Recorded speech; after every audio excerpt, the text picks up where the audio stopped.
Welcome to the Love Gods, where two romance audiobook narrators answer listener-submitted questions about love, sex, and romance. I'm Tim Page. And I'm Liam DeCosimo. A quick disclaimer, this show is for entertainment purposes only. If you need real help, please seek out a qualified professional.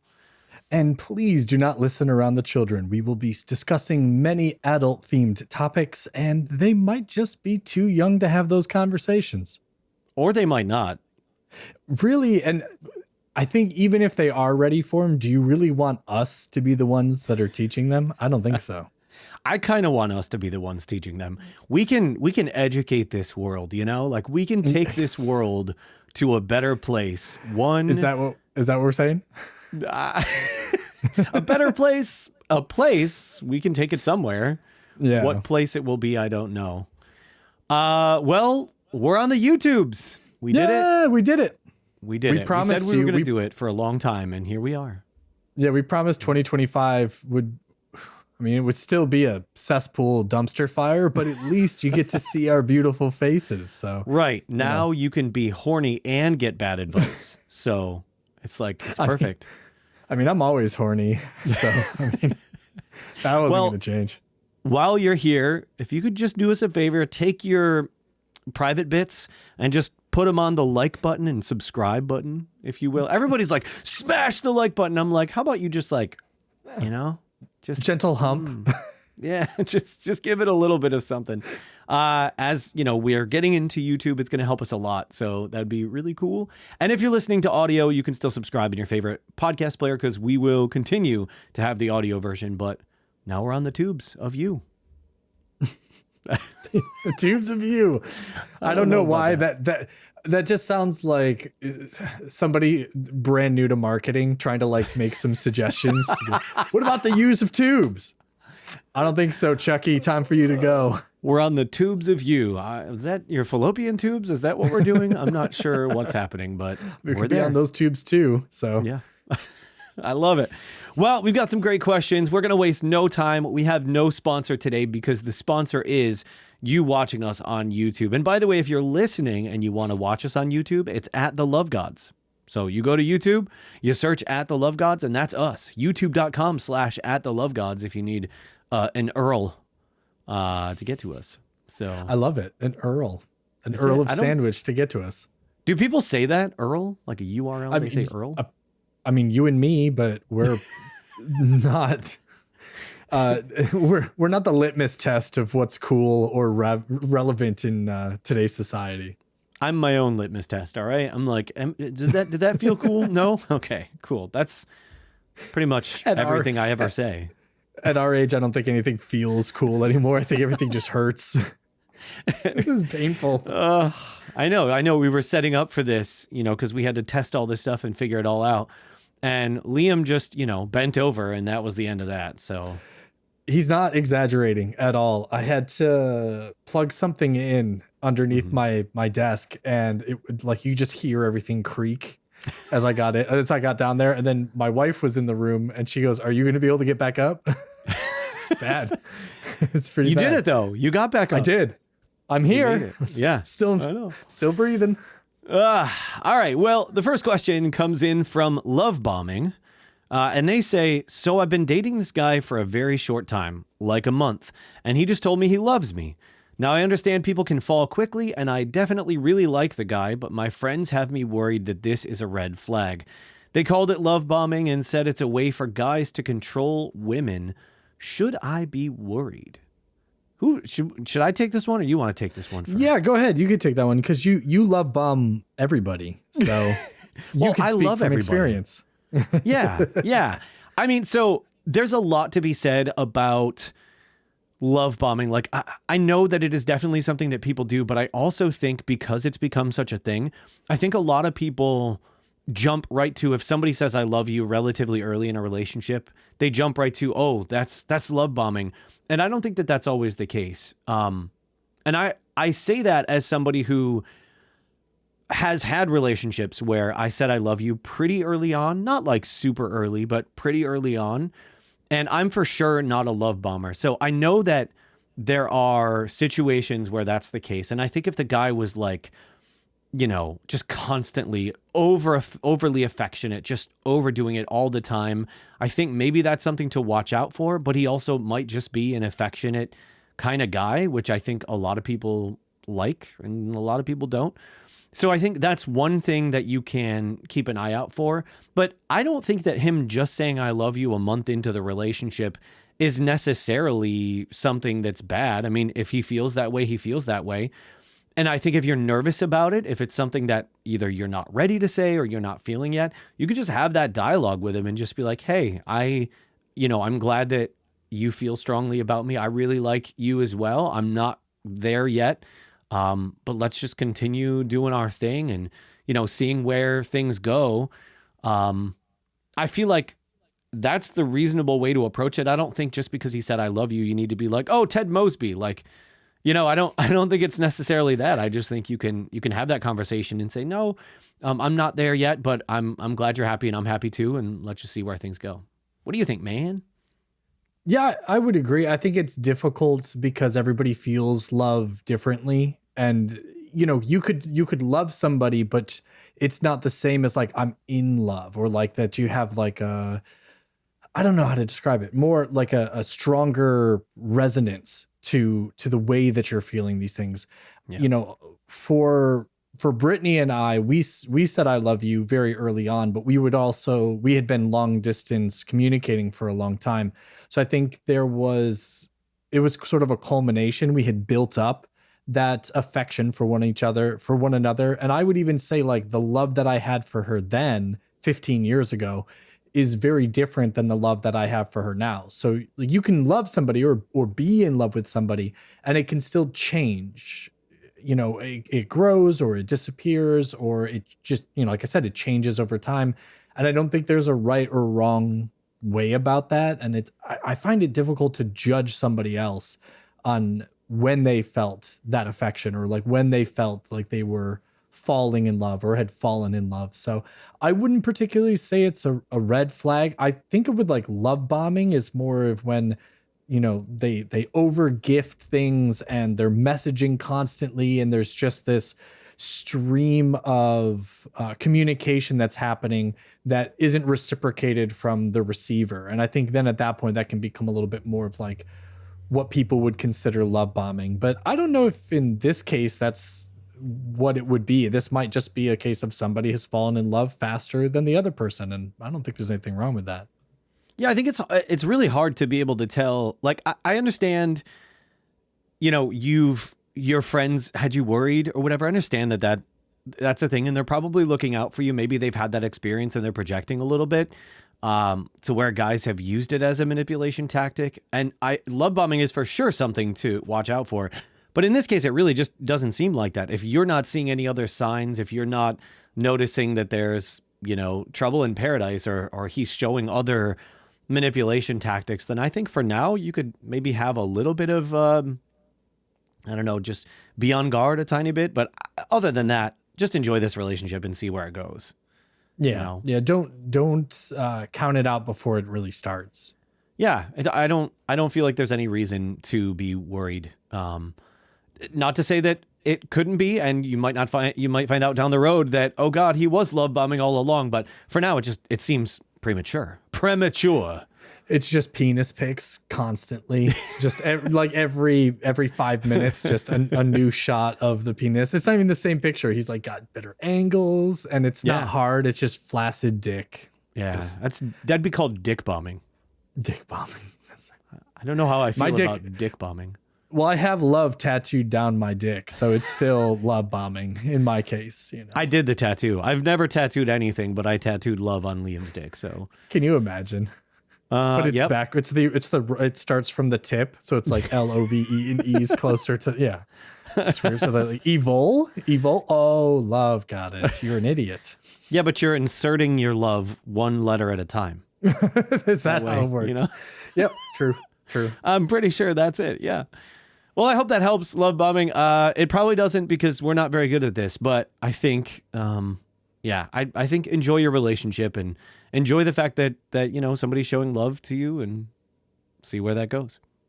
All right, this next one comes in from Anonymous. Anonymous says, "Hey guys, love the show. Can't wait for video." Well, we're here. Yay. We did it. But now I need help. I've been sitting on this for so long, and it's finally gotten to the point where I don't know what to do. My husband's family still talks to his ex regularly, like all the time.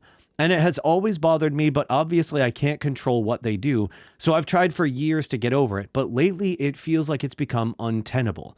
They bring her up in conversation. She'll randomly be at their house when we visit, and she's nice enough, but I just feel strange about him constantly having his ex around, even when it's not his choice when we're there. Feels like his family would rather he was with her than me. How do I confront them about this? Thanks for any help you can give. Ham, what do you think, man? What should she do? Man, that's tough.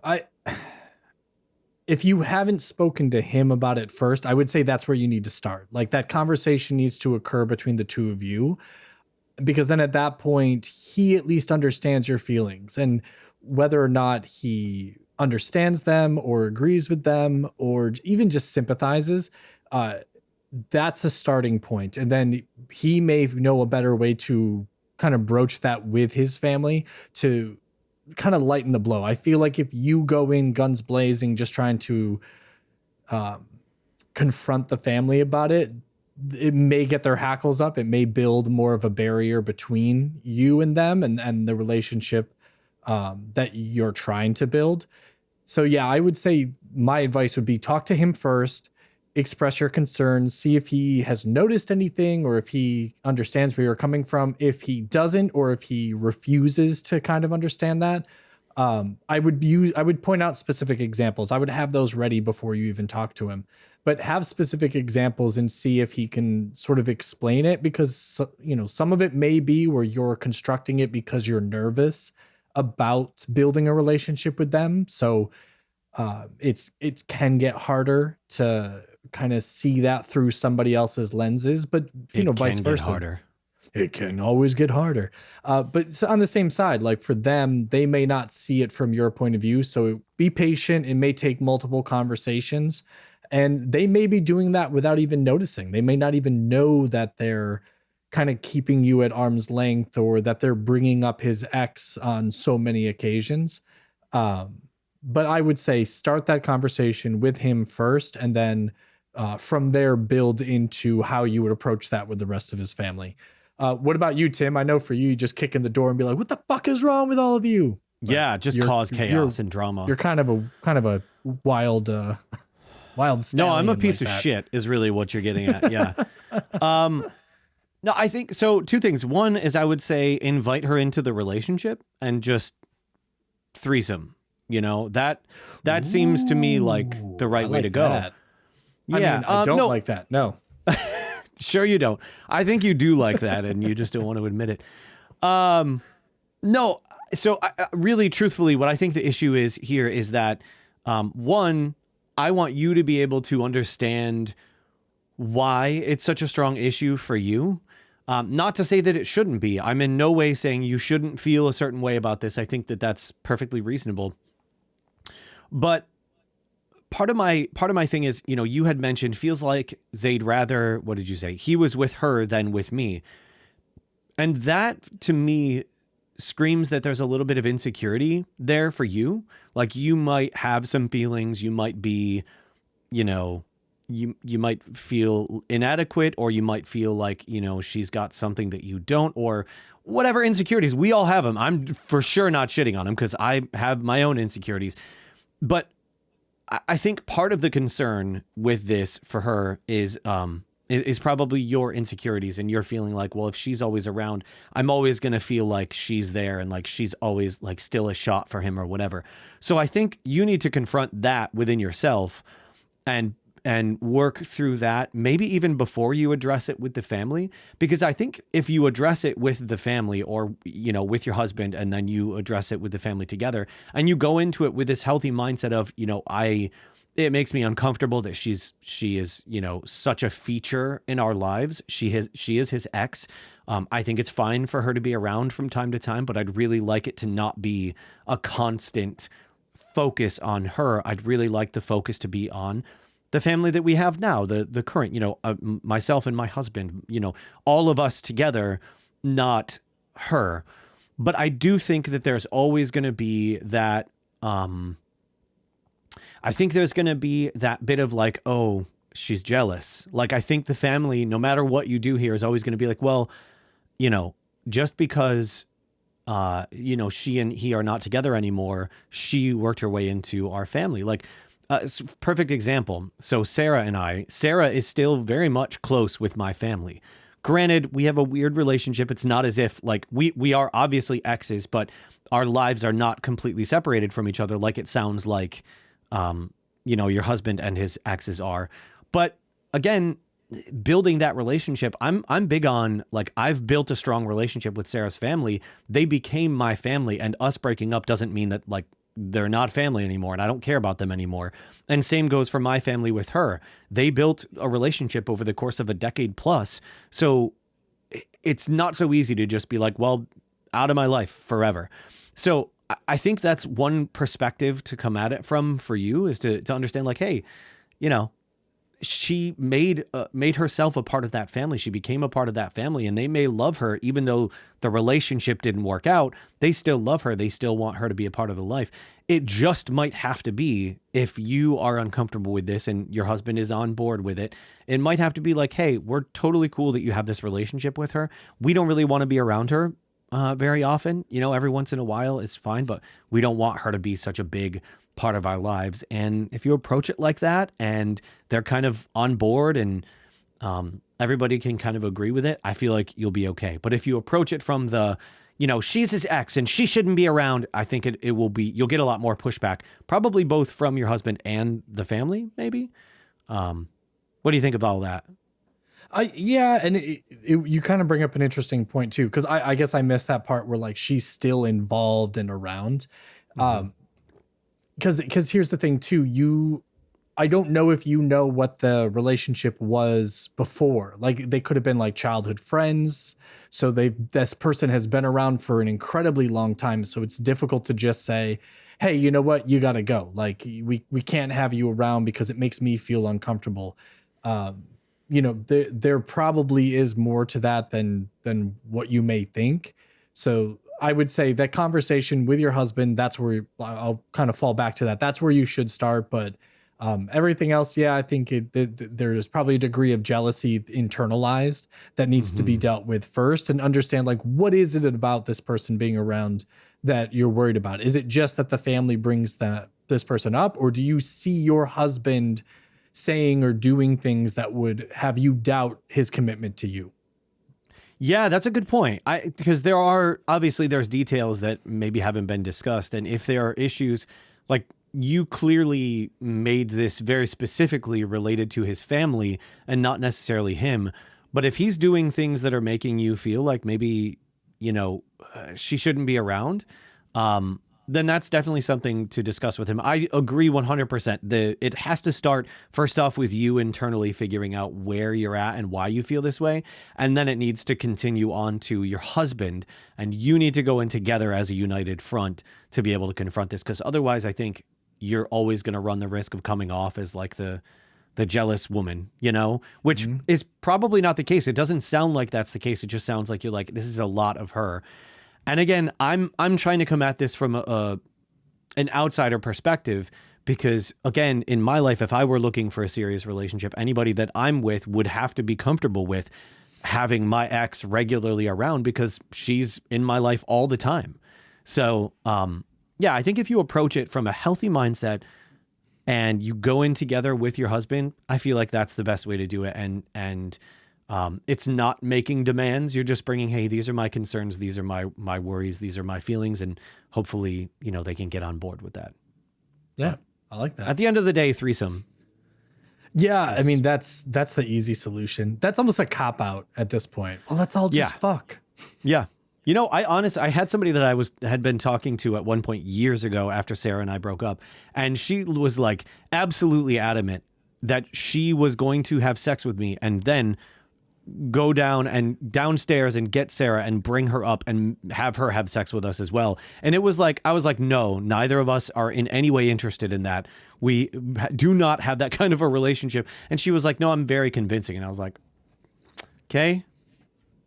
Yeah. You're like, well, first you got to convince me to even want to have sex with you now. So Yeah. I feel like you've created more barriers than you've broken down. Yep, that didn't work for me. No, poorly done. No, yeah, Poorly yeah, or expertly done because she, Yeah, if you were looking for an out, that was a good way to do it. yeah, nicely done.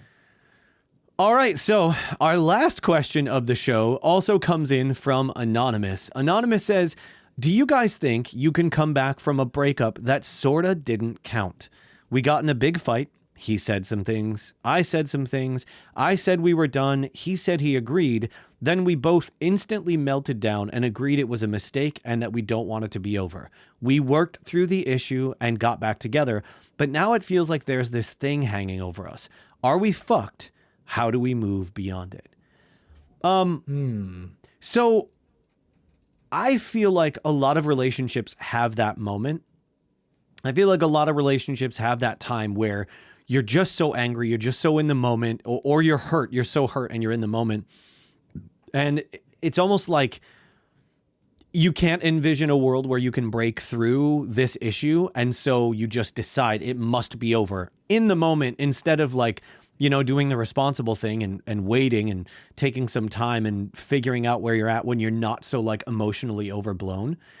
I can speak to my own personal experience. Sarah and I had one of those moments early on in our relationship. We had been dating and we got into a really big fight to the point where she was like, you need to leave. And I was like, okay. And I had went to our room to like figure out what I was going to do. And then I walked out and I was like, I have nowhere to go and I'm not leaving you. And then we just figured it out. But it was like at that moment, it felt like we had broken up.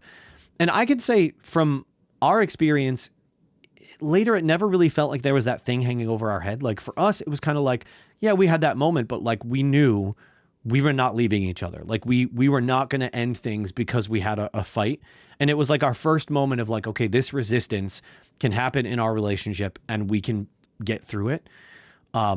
So I think the two of you can look at it that way. Like, yeah, we got to this point, but we know it was just, holy shit, there was a lot of emotion. There were a lot of feelings. We were feeling a certain kind of way. We went at each other. We worked through it. And then we came back around. And you can also use it as like a learning lesson of like, okay, we know that we can get to this point and we know that we don't want that to be the thing that like ends us. We don't want that to be the thing where like we're constantly breaking up all the time. So you can look at it as like, okay, I've learned this lesson. I'm no longer going to do this anymore. And kind of take that going forward into whatever's next.